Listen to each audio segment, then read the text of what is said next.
Salah satu cara terbaik untuk menghormati diri sendiri adalah jujurlah pada diri sendiri.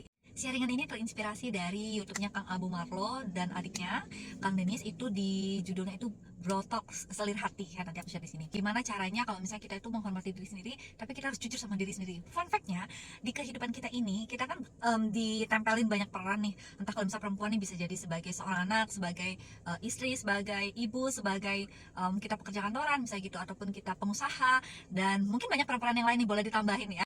Ditambah lagi nih, ketika kita perempuan memutuskan untuk mulai full mencintai diri kita sendiri, pasti kan ada gebrakan-gebrakan yang kadang bikin kaget orang-orang di sekitar kita gitu. Apalagi orang-orang di sekitar kita yang mungkin terbiasa dengan budaya lama, dogma-dogma lama yang udah mendarah daging apalagi ya.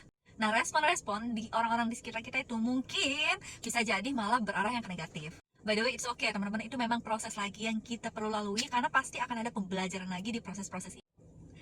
So, gimana caranya untuk kita itu bisa jujur dengan diri sendiri di tengah lapisan-lapisan di dalam diri kita yang mungkin masih banyak sekali yang perlu kita korek-korek lagi. Ternyata caranya adalah mengakui dan menerima apapun kondisi yang ada dalam hidup kita. Kalau kita lagi nggak nyaman nih, ya kita akui rasa nggak nyaman itu, ya kita terima rasa nggak nyaman itu. Kalau misalnya kita lagi happy nih, ya kita akui kalau kita lagi happy, dan kita rasain kalau misalnya kita lagi happy. Tapi ingat ya teman-teman, proses untuk jujur sama diri sendiri ini perlu dilatih, dan cara kita melatih itu mungkin nggak dalam waktu yang sebentar, bisa jadi sepanjang hidup kita ataupun dalam waktu yang cukup panjang. Ya karena mungkin selama ini kita itu kebanyakan jadi orang yang nggak enakan, terus apalagi kita kan bawa peran-peran kita itu yang nempel nih.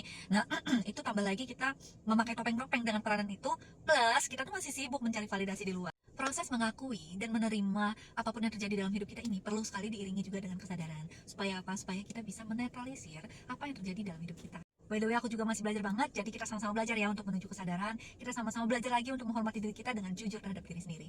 Semangat!